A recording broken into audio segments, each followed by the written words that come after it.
Julia. Today I'm going to show you one of my experiments.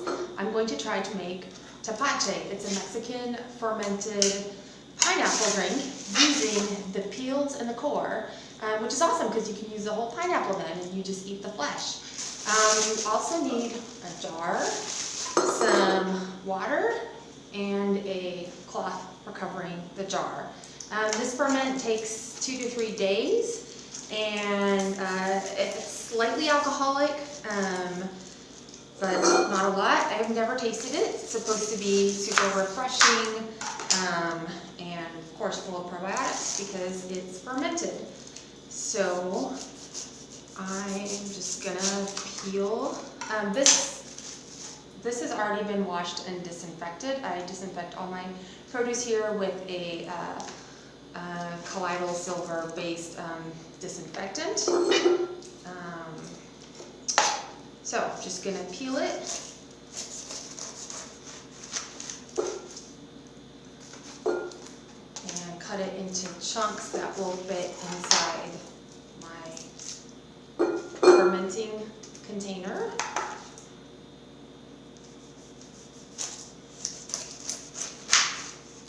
I love fermenting food.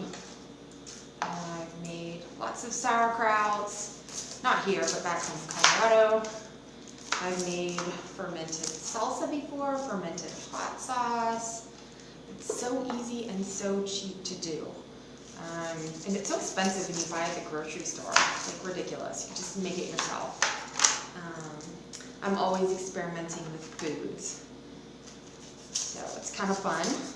Another fun ferment to make is ginger bug, and you can make your own homemade ginger soda. Maybe I will post a tutorial on that, because ginger is pretty plentiful here.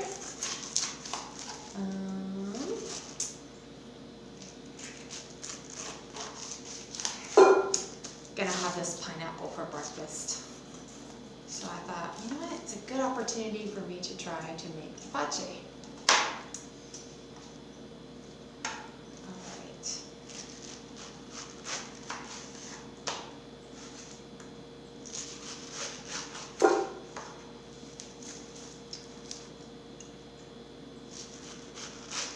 And lastly, I'm cutting out the core.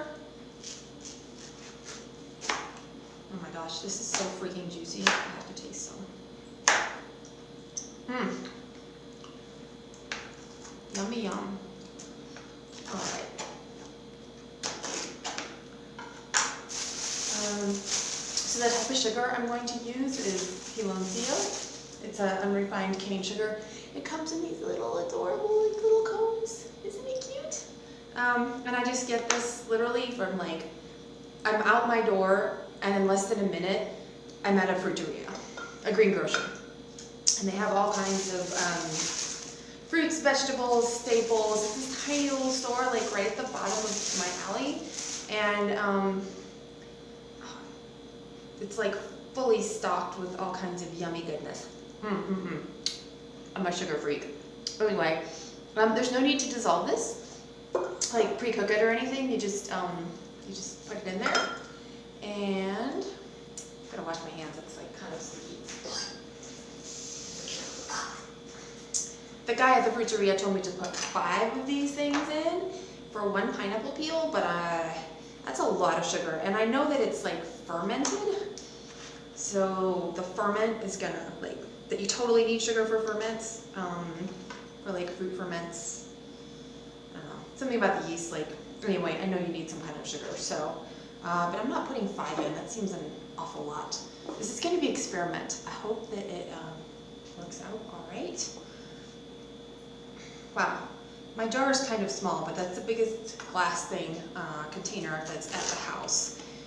So, we'll just see how this goes. I'm going to fill this up with water.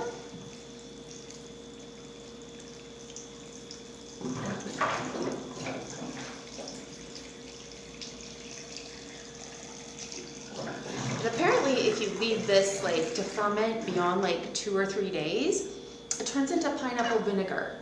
So even if it screws up, it's still gonna be good. It's still gonna be useful because I use a lot of vinegar. I use it to soak grains, makes them like way easier to digest.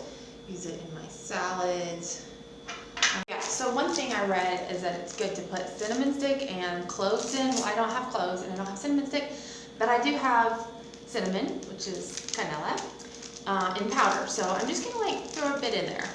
And you only need 4 cloves, so it'd be like kind of silly for me to go to the store to like buy 4 cloves, I think.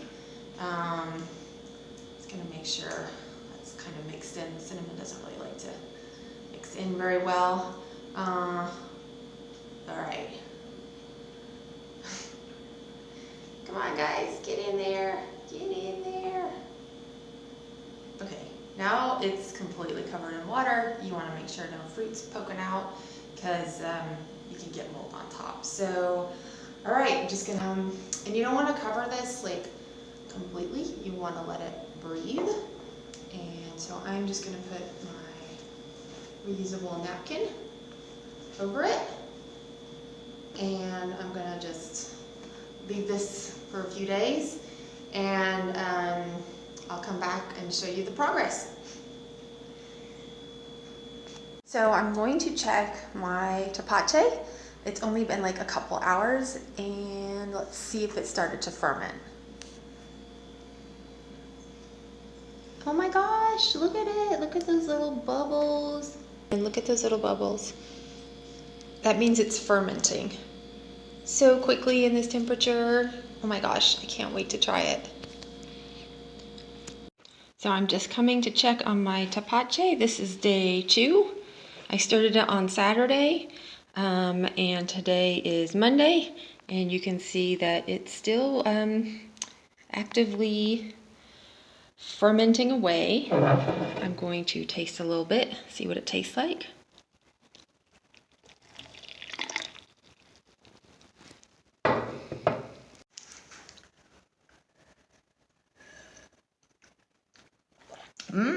It's sweet, it's kind of fizzy, a little bit like, yeah, it's got an effervescent feel to it. It's pretty good, pretty refreshing. I think I'm going to let it ferment maybe another day because they said 2 to 3 days, 3 days max, or it'll turn into vinegar. So I'm gonna let it go another day and I'll let you know how it goes. This is day 3 of my tepache and wow, it has really fermented. There's lots of foam, which I'm just going to skim off. And I'm going to stick this in the fridge to cool. And then I think it's ready to drink. I've had it in the fridge to cool after being on the countertop for several days. And let's taste it.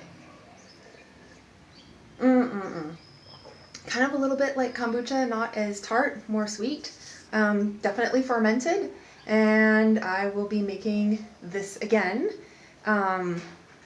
with my leftover pineapple peels.